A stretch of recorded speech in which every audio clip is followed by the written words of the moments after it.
মৰমৰ ছাত্ৰ-ছাত্ৰীসকল 2018 চনৰ পাঠ্যগণিতৰ কোৱেশ্চন পেপাৰখনৰ পৰা তোমালোকক 54 লৈকে মই কৈ দিছো আজি 54 পৰা 55 ৰ পৰা ষ্টাৰ্ট কৰিছো কি কৈছে 8799 17 এ হৰণ কৰিলে ভাগফল কিমান হ'ব আমাক ভাগফল উলিয়াব দিছে ঠিক আছে আমি তেন্তে কৰো 87992 এইটো আছিল ইয়াক আমাক 17 ৰে হৰণ কৰিব লাগে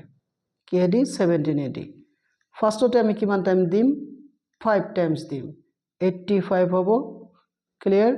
তোমালোকে 2 নমাই লোৱা 29 1 টাইম 17 বাকি থাকিল কি তোমাৰ ইয়াত 2 ইয়াত থাকিল 1 তাৰপিছত তোমালোকৰ এটা 9 নমাই আনা 7 টাইমছ দিয়া 7 টাইমছ দিলে কিমান হ'ব 7 into 17 কিমান হয় 119 হয় সাবট্ৰাক্ট কৰিলে কিমান হ'ব ইয়াত 0 ইয়াত 1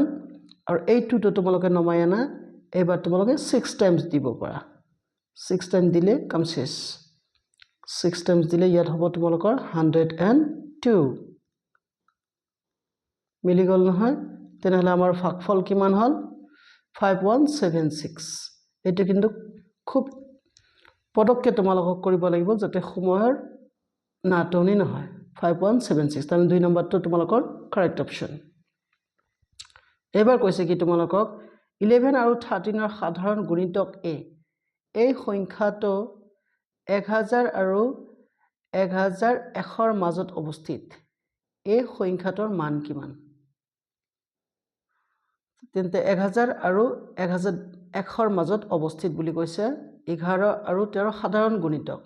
ফাৰ্ষ্টতে কি কৰিব লাগিব তেন্তে আমাৰ লসাগু উলিয়াব লাগিব কাৰ লসাগু 11 আৰু 13 ৰ তোমালোকক উলিয়াই দিছো ৰবা এই 11 আৰু 13 তোমালোকে পূৰণ কৰিলা নহয় 3 1 গুণ 3 3 1 গুণ 3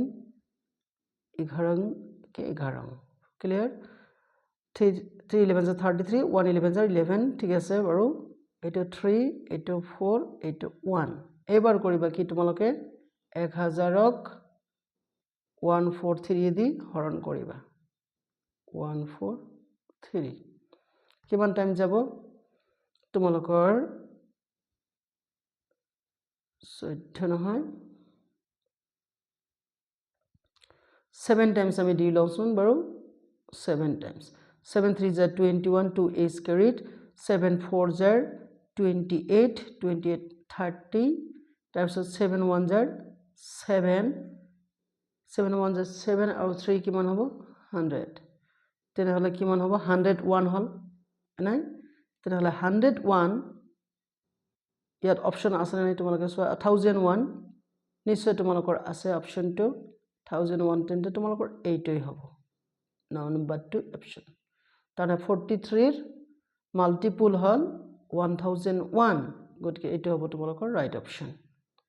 নেক্সট কৈছে 57ত যে 8 11 14 17 20 ইয়াৰ পৰৱৰ্তী সংখ্যাটো তোমালোকৰ কি হ'ব এইটো তোমালোকৰ কাৰণে খুব সহজ এটা অংক দিছে যেন পাইছো এটা তোমালোকে 11 - 8 কিমান হ'ব 3 এই 3 ৰ লগত তোমালোকে 11 এড কৰা 14 14 + 3 17 17 + 3 20 20 + 3 কি হ'ব তেন্তে 23 তানে তোমালোকৰ 18 নম্বৰ অপচনটো কাৰেক্ট ফাইন তাৰ পিছত আছে তোমালোকৰ এটো 58 58 কি কৈছে তলৰ কোন দুটা সংখ্যাৰ মাজত কেৱল এটাহে মৌলিক সংখ্যা আছে মাথো এটাহে মৌলিক সংখ্যা কাৰ কাৰ মাজত আছে সেই কাৰণে তোমালোকে কৰিবা কি 1 ৰ পৰা 100 লৈকে তোমালোকে নাম্বাৰ বিলাক লিখিবা লিখাৰ পিছত তোমালোকে এই মৌলিক সংখ্যা ক'ত ক'ত আছে না আছে এইখিনি তোমালোকে পূৰণ কৰি এখানে কাটি কাটি উলিয়াই মুখস্থ ৰাখিবা তেহে তোমালোকৰ সুবিধা হ'ব এনেকা একটা কোশ্চেন কিন্তু তোমালোকৰ আহিবই ইয়াৰ এক্সাক্ট অপচন কোনটো হ'ব এই 110 আৰু 120 ইয়াৰ মাজত আছে তোমালোকৰ 113 এইটোহে অকলশৰীয়া মৌলিক সংখ্যা আছে 110 আৰু 120 ৰ মাজত গতিকে তোমালোকৰ অপচন হ'ব ৰাইট অপচন 4 আজি ভিডিওটো ইয়াতে শেষ কৰিলো কিন্তু তাৰ আগতে এটা কোশ্চেন তোমালোকৰ মূৰত মই দিবলৈ বিচাৰিছো যে কোৱেশ্চনটো এনে ধৰণৰ এই 80 আৰু 90 ইয়াৰ মাজত কেইটা মৌলিক সংখ্যা আছে তোমালোকে লিখি উলিয়াবা 80 আৰু 90 ৰ মাজত কোৱেশ্চনটো আকৌ এবাৰ কৈছো যে তোমালোকৰ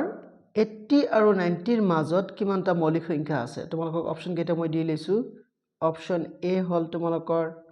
4টা অপচন বি 2টা অপচন সি 3টা আৰু অপচন ডি তোমালোকক দিছো 5টা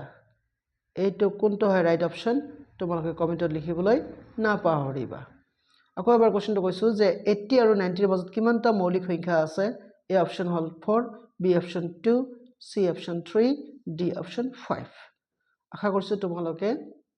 ভিডিওটো ভাল পাবা লাইক কমেন্ট শেয়াৰ কৰিবা আৰু প্লিজ মোৰ চেনেলটো সাবস্ক্ৰাইব কৰিবা চোৱাৰ কাৰণে ধন্যবাদ